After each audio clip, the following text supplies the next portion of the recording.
I've come to realize I say the word year really strangely. It's my Syracuse accent, I guess.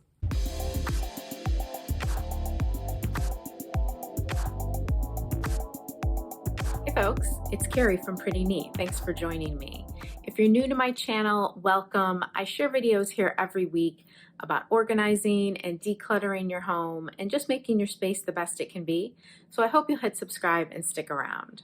I want to talk about a topic today that is something I get really excited about every year. It's a practice that I've been doing for the last 5 years, and it's something called One Little Word. The project called One Little Word actually originated from Allie Edwards. She is a designer and manufacturer of crafting supplies, and she created this annual challenge, I guess you could call it. The idea is that you select a word that embodies something that maybe you want to bring more of into your life. Maybe it's something that you want to focus on in the coming year. Maybe it's something that you feel like you've really been missing and you need a reminder to try to manifest that more in the upcoming year. I use this practice of selecting a word for the year in place of doing a New Year's resolution. Now, New Year's resolutions, as we all know, they kind of have a bad reputation, and for good reason, I think. Oftentimes, it's related to fitness or weight loss or whatever, and then we are really excited about it in January and maybe still in February, but by March, that habit has fallen by the wayside, and we just kind of give up and forget about it until the next January. I think that the process of choosing a word for the year works better than a New Year's resolution because it's a little more vague. It's not so strict like I want to lose 10 pounds. It's about selecting something that you want to have more of in your life, and however you approach that can really be flexible. Basically, it doesn't set you up for failure the way a strict New Year's resolution does. 2020 has been such a challenging year for most of us. It's caused us to reflect on what is most important to us. It's caused us to see our priorities a little more clearly. It certainly has done that for me. And so this idea of selecting a word for the year, I think really falls in line with this idea. What have we learned in 2020 and what of that can we take and move forward into 2021 to improve our lives and to improve ourselves? So I thought it might be helpful for me to review my words that I've selected for the last 5 years and then talk a little bit about my word for 2021, just to kind of illustrate how I have used this practice in my own life. Let me say a little bit about my process for selecting my word of the year. I usually start thinking about this during about the last quarter of the year. Certain words will start popping up. I'll just think of them or I'll see them in print or something and I'll think, oh, that would be a good word for the year. Or I will be kind of reflecting on things I'm struggling with and I will think, gee, I really wish I was more like this, or I really wish my life had a little bit more of this. And that will kind of trigger me to make note of some of those words and ideas that I think I might need going into the following year. I will usually just keep a running list of words and ideas for words. Usually in December, I take that list of words I was considering and I'll sit down with it, I'll think about it, and then I'll put those words into the thesaurus to see if other related words come up. And I will just kind of pay attention to how these words make me feel. It's a very intuitive process. I don't think you have to make too much of this. You can really just choose a word that you feel good about or you feel excited about when you hear it. And I think you'll find it's really interesting how that word then shows up for you in the coming year. So I started choosing a word for the year back in 2016. And I actually chose a phrase that year. I chose the phrase good enough. I was feeling at that time like I was fairly new to starting my business and I needed a push to get out of my perfectionist mindset. My idea with selecting the phrase good enough was to allow myself to complete projects, to do things for my business that maybe weren't perfect, but they were simply good enough. And having this reminder throughout the year of the word good enough did definitely help me, and it's something that I've carried with me. One thing I have found from doing this practice of selecting a word of the year is that even after that year is done, that word still is kind of embedded in my mindset. And all of the words that I have chosen, they've all become a part of my life, and they've helped me to focus on that even after the year is through. So when I first started this practice back in 2016, I didn't really do anything special with the word. I took the phrase good enough and I printed it out. Literally, I printed out a sheet and I cut it out and I kind of stuck it around my house. I had it on my fridge, I stuck it on my bathroom mirror, and I just left it out as a reminder to myself. And that was really all I did with it. And as simple as that sounds, it just was kind of a constant reminder through the year to try to focus on just allowing myself to be good enough and to complete projects and to complete things to that level and not keep going the extra mile with absolutely everything in my life, because that is just impossible to do. In 2017, I chose the word action. And this also was really informed quite a bit by my business. I was trying to, again, give myself that push to complete things, to reach some of my goals, to take action and not just constantly be researching and making plans, but to actually get shit done and check some things off my to-do list.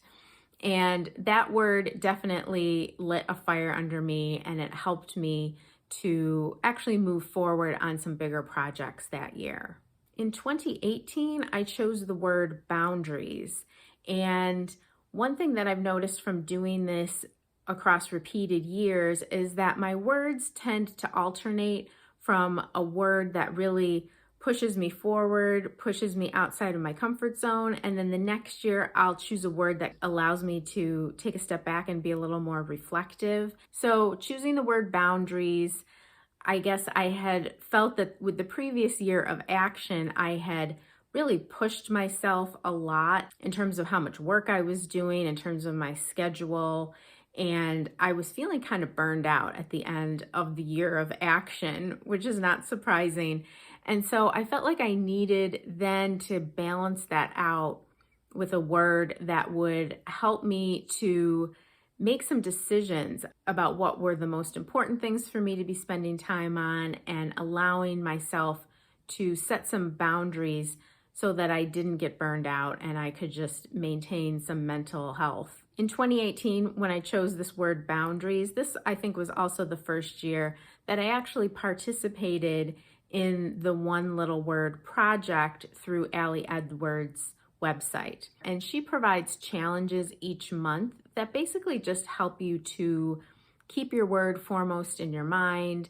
They help you to reflect on the word and see how the word is showing up in your life. I would really recommend it if you're new to this practice. She recommends doing some kind of binder or album for your word for the year. And each month the projects are kind of crafty. Some of them are more journaling based. Others have to do with taking photos. One month she usually does a vision board. So it's kind of a wide range of projects, and they are really fun. I definitely got a lot out of it, even though I didn't complete the challenges each and every month.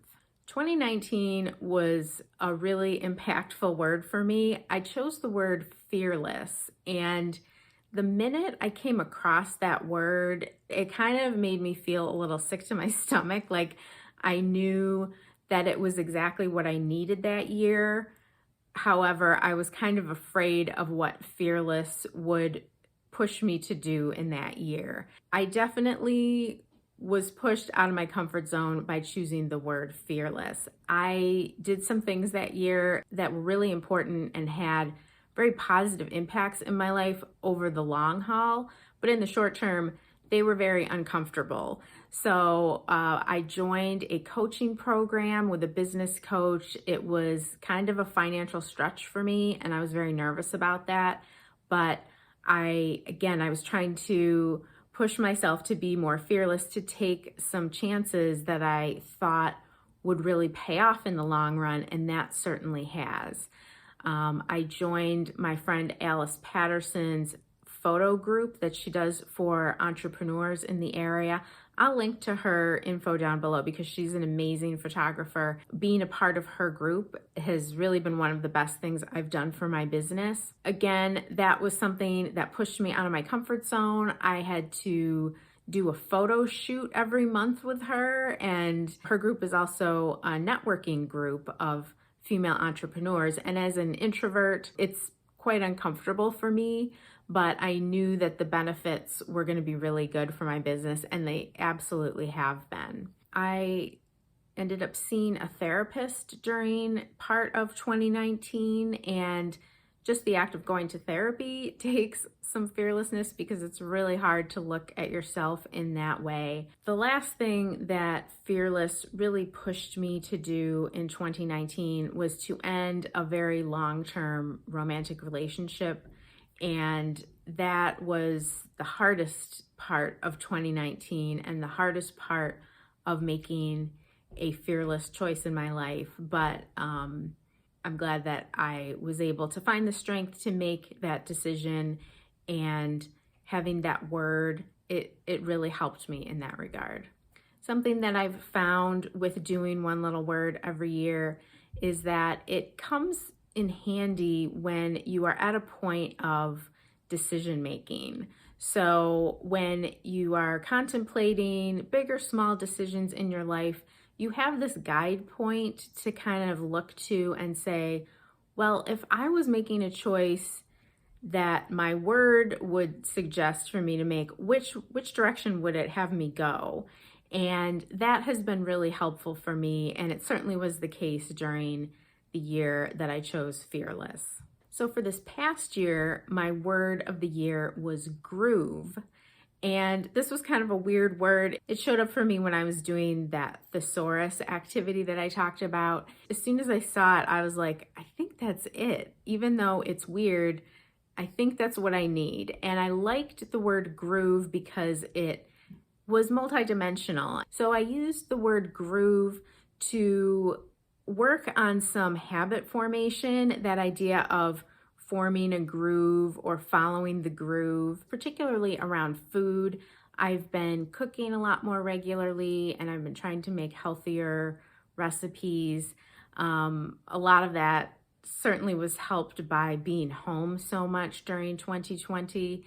I also liked the connotations of the word groove around like the idea of relaxing into life, like just being in the groove of life. And again, after the year of Fearless, that really pushed me out of my comfort zone, I wanted to kind of pull back a little bit and just think about like, what would it mean to kind of groove my life, to just be in the groove, to get into the groove, as Madonna would say. Groove was more of a subtle presence in my life this year. The way that I made it visible was mostly I just put it on my phone background. So every time I picked up my phone, I would see the word, and that was pretty much it. In retrospect, I didn't do a lot in terms of journaling or reflecting on it. There was a point during probably this summer, after we had been dealing with the pandemic for a number of months, and I had this thought come to me, and I said, what would it mean for me to groove being at home a lot? What would it mean for me to groove my business in this more restricted environment that we're in, where I'm not seeing clients as much? And that was really helpful in shifting my mindset and thinking about shifting more of my business to the virtual space, to doing some online classes. And it's certainly given me some ideas for moving forward, because what I found was that I actually liked some of those things and I could see the benefits for them. There are some things that I want to take with me, and I think Groove helped me realize what those things are. So this brings me to this year's choice of word, and the word that I've come up with, my 2021 word of the year, is going to be clear. Now, this is also a little bit of a non-obvious choice, I think, kind of like Groove was, but I found that I really liked that, and I feel like clear also has various meanings and various applications, and they all kind of speak to what I want to have more of in 2021.